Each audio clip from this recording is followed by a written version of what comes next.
በስመ አብ ወወልድ ወመንፈስ ቅዱስ አሐዱ አምላክ አሜን። ስንክሳር ታኅሳስ 9 አንድ አምላክ በሚሆን በአብ በወልድ በመንፈስ ቅዱስ ስም ታኅሳስ 9 በዚች ቀን ያለ ደም መፍሰስ ታማኝ የሆነ ቅዱስ አባት አባ በአሜን በሰማዕትነት አረፈ። እርሱም በደቡብ ግብፅ በአስሙርናይ አውራጃ ለሀገረ ቴርሳ አቅራቢያ ከሆነው ከአጺብ ተወላጆች ወገን ነው። ለአንድ ባለጸጋ በጅሮንድ ሆኖ ሳለ ስለ ንጽሕናውና ስለ ቅድስና በሁሉ ዘንድ ተወዳጅ ሆነ። የባለጸጋውን ሚስት አባ በአሜን እጅግ የምትወደውና የምትተማመንበት ሆነች። እርሱ ግን ለዚህ ዓለም ፍጻሜ አሰበ። የባለጸጋውንም አገልግሎት ትቶ ወደ ገዳም ሄዶ መነኮሰ። ባለጸጋውኑ መሄዱን በሰማ ጊዜ እጅግ አዘነ። ሚስቱንም ይዘው አባ በአሜን ወዳለበት በአንድነት ሄዱ። ወደ እርሳቸው እንዲመልሱም ለመኑት። እንዲህም አሉት፣ ከአንተ እንለይ ዘንድ ከቶ አንችልም፣ ስለዚህ አንተውህም አሉት። አባ በአሜንም እኔ ራሴ በጸዓት አድርጌ ለእግዚአብሔር ሰጥቻለሁ እኮን አላቸው። ይህን ሲሰሙ ከእርሱ በመለየታቸው እያዘኑ ትተውት ተመለሱ። ከዚህም በኋላ በአማረ ተጋድሎ ሁሉ ታላቅ ተጋድሎውን በመጋደል ብዙ ዘመናት እግዚአብሔርን አገለገለው። ከዚህም በኋላ ክብር ይግባውና ስለ ጌታችን ኢየሱስ ክርስቶስ ምስክር ሆኖ ደሙን ሊያፈስ ወዶ ወደ አንደኛው ከተማ ሄደ። ብዙዎች ምዕመናንም ሲያሰቃያቸው አገኛቸው። እርሱም ክብር ይግባውና በጌታችን በኢየሱስ ክርስቶስ ስም ታመነ። ጽኑ ስቃይን ማሰቃዩት፣ ስጋውንም በእሳት ለበለበው፣ ሕዋሳቱንም ሰነጣጠቀው፣ ከመንኮራኩረው ውስጥ ጨመሩት። ዳግመኛ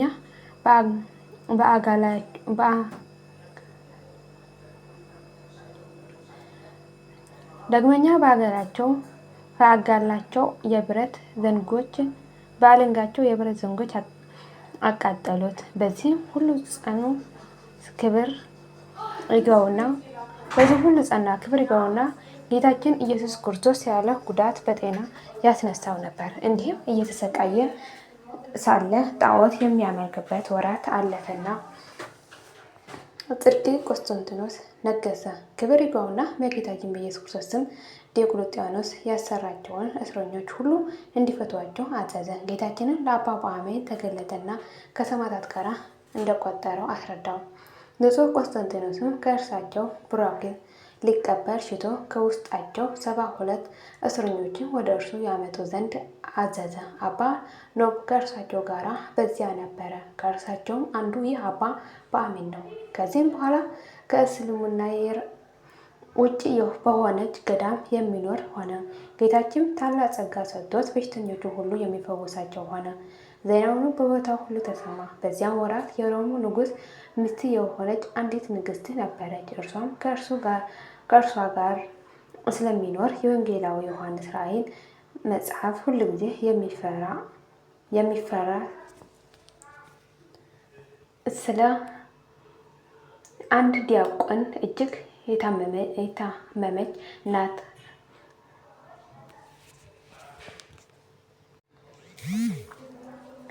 ከንጉሥ ሹሞች አንዱ በቀናበት ጊዜ ወደ ንጉሥ ሄዶ ጌታ ንጉሥ ሆይ እወቅ፣ ይህ ዲያቆን ዮሐንስ ሁልጊዜ የዮሐንስ የራእይን መጽሐፍ በማንበብ እያማካኘ ከእመቤቴ ንግሥት ጋር ይተኛል አለው። ንጉሡም በሰማ ጊዜ እጅግ አዘነ። በዚያም ጊዜ ተነስቶ ንግሥቲቱ ወዳለችበት ቤተ መንግሥት ገባ። ያንንም ዲያቆን በፊቱ አቆሞ የዮሐንስ የራእዩ መጽሐፍ ሲያነብብ አገኘውና ከነ መጽሐፉ ወሰደው።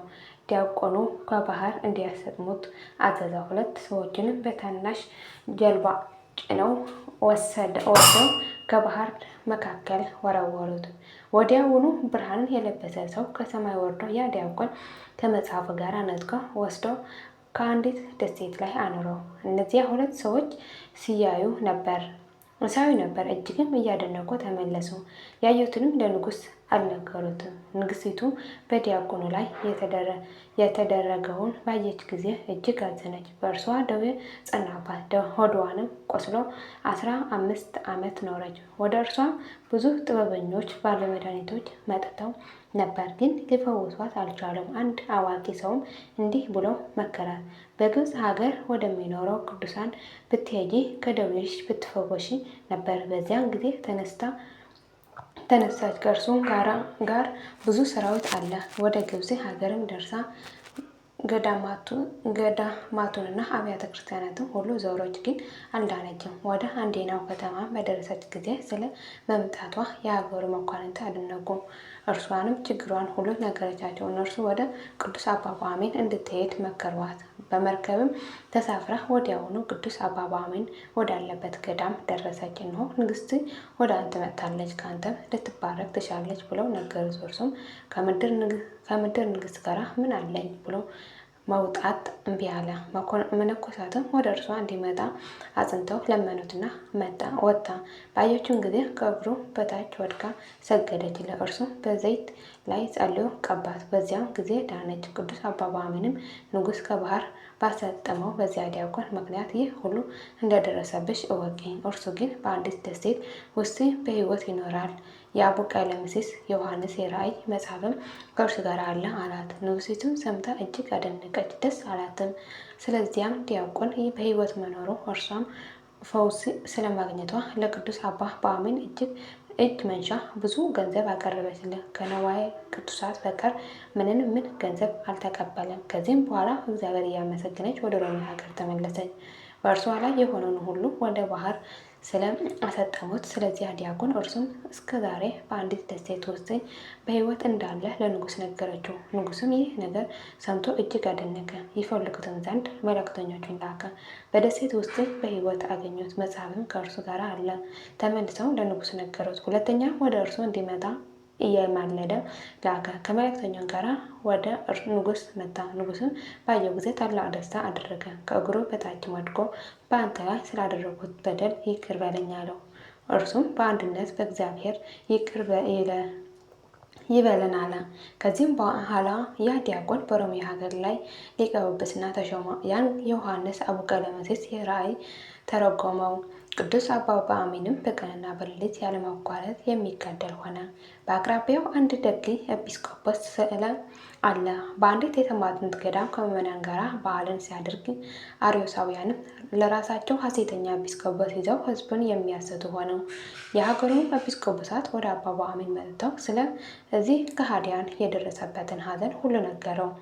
የተማትንት በዓል በሆነ ጊዜ እሊህ ከሃዲያን ምክር እግዚአብሔር ይበትን ዘንድ ቅዱስ አባ ጳውሜን ከሕዝብ ጋር በመለመንና በመስገድ ጸለየ። ከዚህም በኋላ የሸመል በትር ያዘ። ሕዝቡንም ሁሉ እያንዳንዱ በትሮችን ይዘው ወደዚያ ከሃዲያን ሄዶ ከሃዲያንን ባዩ ጊዜ ተበተኑ። ወደዚያ ዳግመኛ አልተመለሰም። እግዚአብሔር ምክራቸውን በትኖባቸዋልና። ቅዱስ አባ ጳውሜን ፈጽሞ ባረጀ ጊዜ የሞት ደዌ ታመመ።